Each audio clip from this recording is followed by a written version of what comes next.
Now, how do you increase the intensity of the green screen removal feature within the iMovie, right? So there is the iMovie video editor, which you can use for whatever you want, right?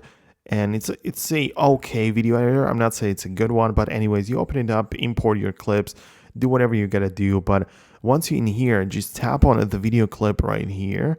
And what you need to do is just to tap on the adjustment button, which is gonna be the icon in here. So let me just find that. So we have the actions in here.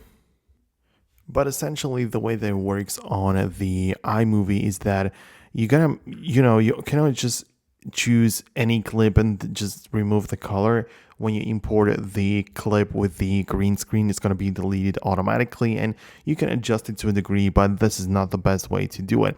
I would personally recommend you to get a CapCut, which is a video editor, which is a third-party one. It's not from Apple, but I believe it's much better.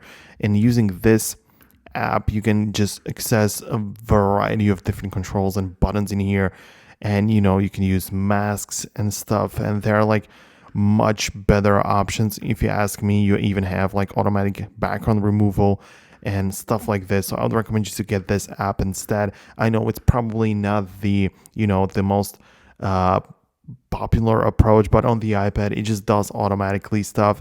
When you import a green screen video in iMovie, you just have to go with it, and there isn't much which you can do, right? So on the iPad in here, you can just, using this app, which is CapCut, you can just select the color specifically and adjust the intensity and choose how much of the background you want to remove. So much better if you ask me. But yeah, I'm just using this app instead of iMovie every second of the day, right? So I just wanted to let you know about that. Yeah, that's how it works. iMovie, it just does stuff automatically. You can adjust it a little bit, but with the CapCut, I believe it is much, much better. So let me know what you think down below in the comments. Hit the thumbs up if you liked the video, subscribe for more, and I'll see you in the next one.